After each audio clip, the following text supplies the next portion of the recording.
oh, I'm gonna be on the phone pretty much all day with the insurance until they figure this out. I don't know. Oh, this is it. This is it. This is it. This is it. This is what I was telling you guys about before whenever I was like really on the fence about it. I have some feelings I need to feel. This is happening. It's happening.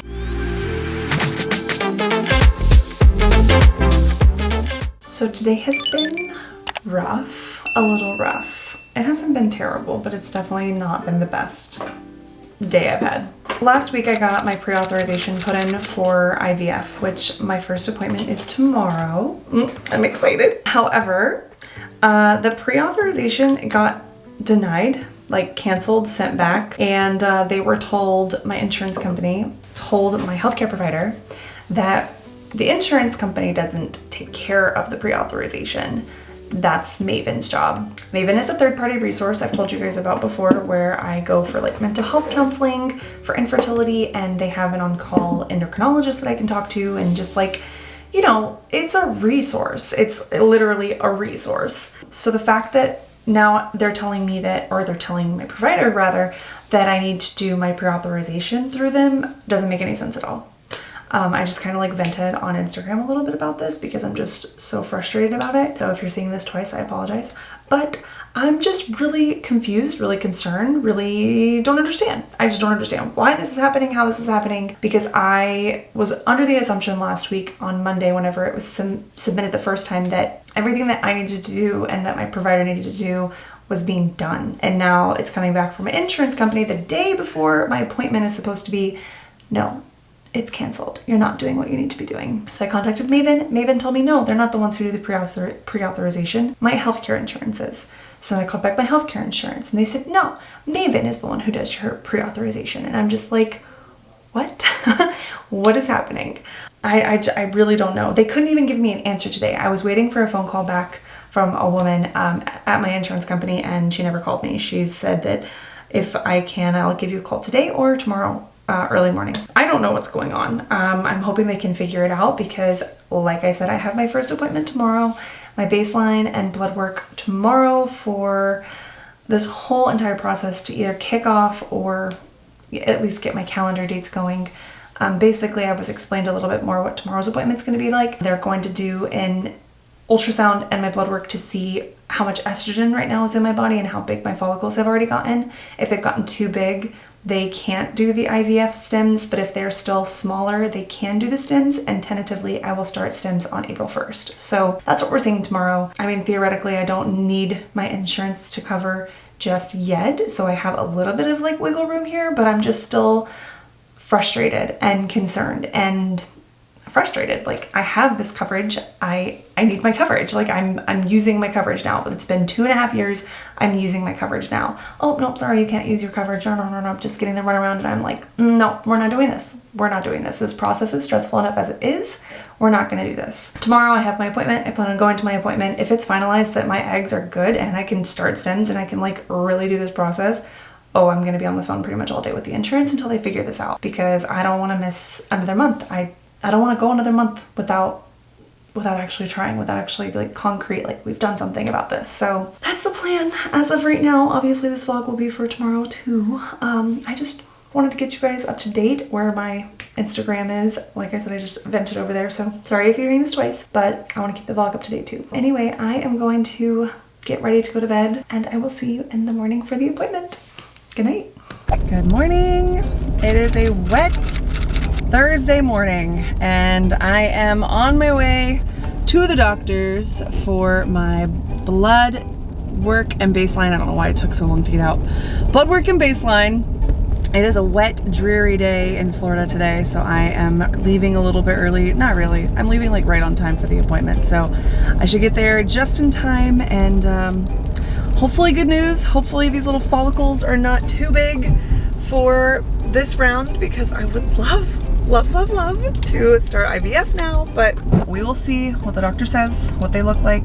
I'm hoping for the best, but we'll see. I don't know. Oh, this is it. This is it. This is it. This is it. Pray for me, guys. I'm excited.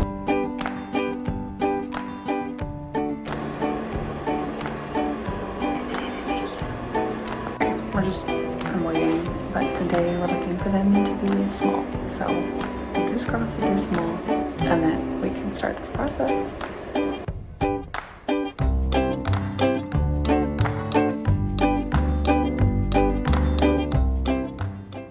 Well, that was eventful. I got my blood work taken. I did the ultrasound.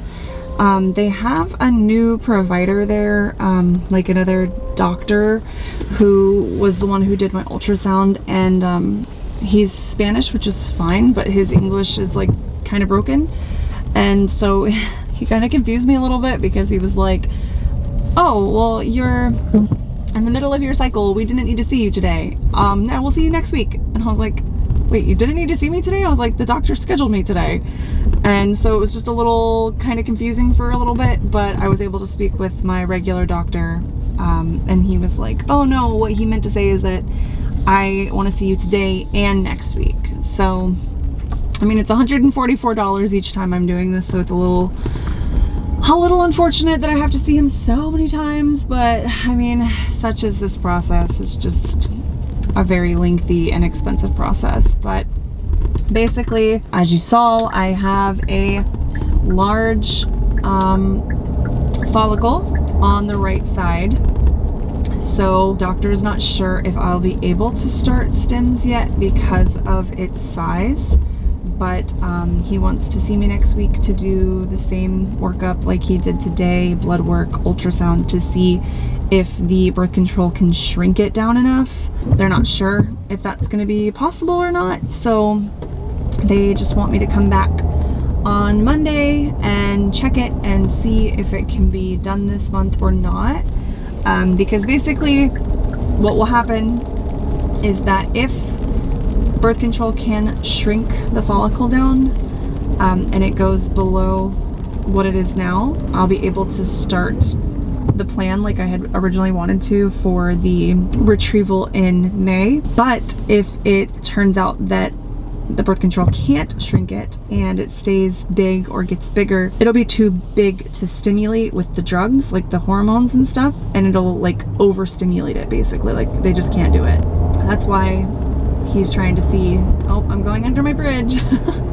That's why he's trying to see if it's going to shrink it or not. So I had to come in today, and then I'll have to come in on Monday just to see the progress of it. Hopefully it gets smaller, but I'm not too optimistic about it because it's 15. Like it's pretty big. Tentatively, if it does shrink, I would start injections April 1st. So right now it's still unclear which way it's gonna go because it just depends on what my body's gonna do, but fingers crossed that it does what it needs to do. I don't know. I was sitting in there and I was just like kind of getting a little frustrated with the whole process just because it takes so much to like make this happen. Like it's just such an involved process, and there's just so much all the time constantly, and it's just like, do I really want to do this? Do I really want to do this? And I'm just like, I know I do, but man, it's just so much. It's just, and then my insurance, I told you guys last night about my insurance. I double checked with them there if they had heard anything, and of course they haven't heard anything because they wouldn't have heard anything yet.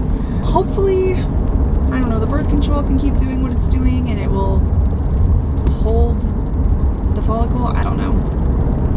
I really don't know. There's just so much that goes into this process, and it's just, you have to like literally, this is what I was telling you guys about before whenever I was like really on the fence about it, because like I have understood from like friends, like close friends who have gone through this, and like you have to be so mentally strong, you have to be physically strong, like you just, this process is like not for the faint of heart whatever. Like this is not a choice that I would, you know, easily make. Like it took 2 years to get me here. Like I have tried literally everything else, and it's a lot. It's a lot.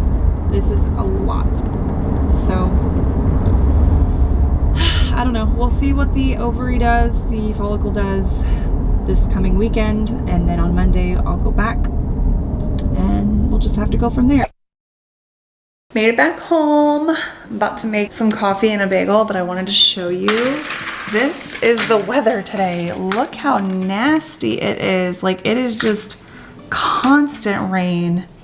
Ugh. So luckily it wasn't that bad when I was driving home, but it was still nasty. But anyway, I'm home. I'm gonna make a bagel and some coffee, like I said, and just like chat a little bit because I have some feelings I need to feel right now. So I don't know. This process obviously is gonna be one of like length and endurance, and I know it's gonna be worth it.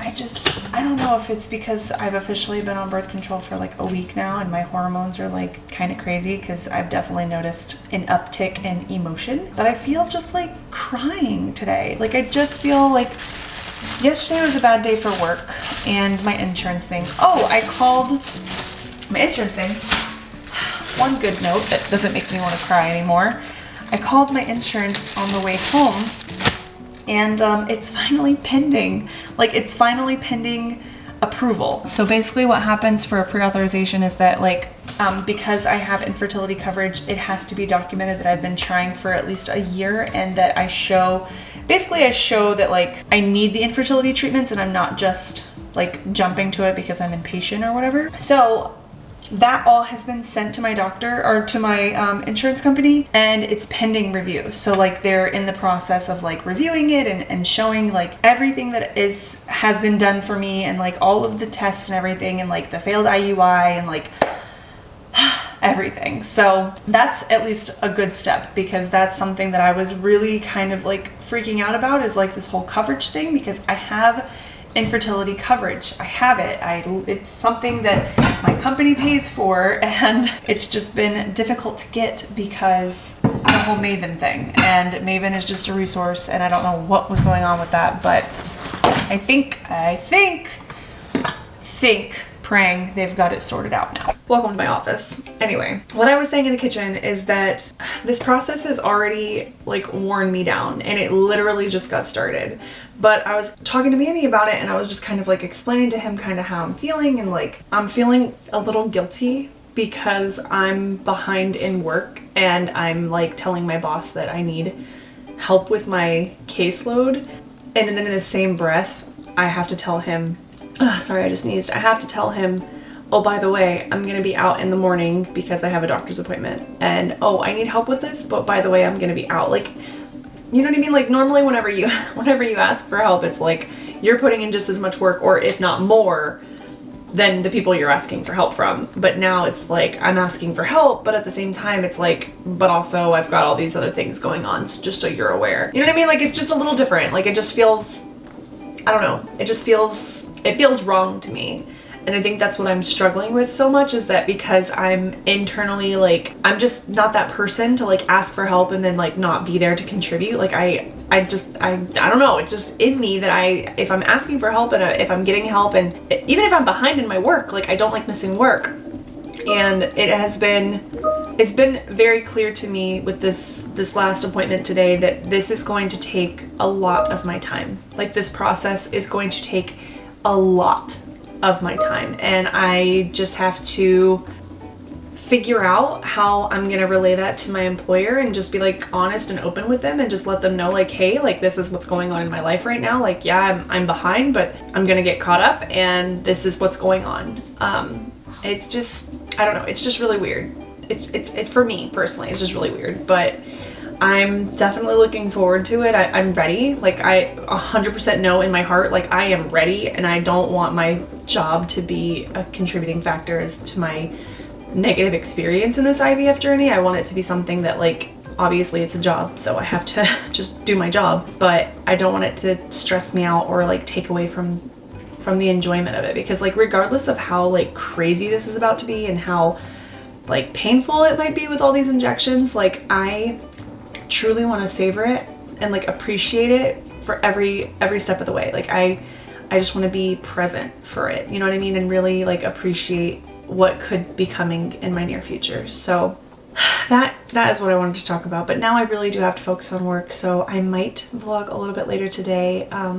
The doctor is supposed to call me and let me know what my estrogen level was from my blood work today. So if he calls me later, or when I call them later, because I'll probably have to check in with them, I will let you know how it's looking, if it's looking like we'll have to maybe wait, or if it may look like it's gonna go down. I don't know. We just don't know yet, but I'll let you know as soon as I know. Good afternoon, vlog. It is officially 6:40. Good evening, vlog. I'm off of work now. I worked a little bit later, but that is because I am almost caught up. Like, I'm this close to being caught up, and I am so excited. My boss was able to help me out a little bit and get me kind of in a better place with, you know, how behind I was, and I'm so thankful he did that. So now I'm gonna be caught up by the end of the week, and that's the best feeling ever. I was telling you guys earlier how I felt like kind of guilty that I'm gonna have to like take days off, and like IVF is very intense and requires like a lot of days, and I'm already behind. I don't know how I'm gonna do that, but now I'm not gonna be behind anymore. So I won't feel guilty for, you know, having my doctor's appointments and just, you know, getting everything done that needs to get done. So yay, I'm excited about that. A little bit of bad news though. My doctor called me. I think he was like actually on his way home or something, and he called me in his car. I could tell he was driving. He was like, hey, so I wanted to give you a call. I meant to call you earlier, but I went ahead and looked at your labs from today. My estrogen levels were at like 110, I think is what he told me. He said, which is still on the high side. So most likely come Monday, they're gonna do a recheck again. They're gonna check my vitals. They're gonna check my blood work and the ultrasound and see how big the follicle is. He said, but most likely we will have to wait, because the original plan was that if everything looks good, I'll stop taking birth control next Tuesday and then start stims on next Friday. But because the estrogen levels are so high and the follicle's already so big, I can't stimulate it. So instead, what he wants to do is just probably keep me on birth control until the next cycle opens up. So I'll have to ask him when that date will be, but it's okay because it gives me a little bit of time with like my insurance and everything, because my insurance has been a pain in the butt, but hopefully that's a thing of the past and we can just move forward with the approval, because this is happening. It's happening. Anyway, I just wanted to give you that update that unfortunately it does look like we might have to wait. I'm gonna get the confirmation on Monday though, but as of right now, it is looking like we're gonna have to wait. Thank you guys so much for watching. I love you so much, and I hope to see you in the next one. Bye.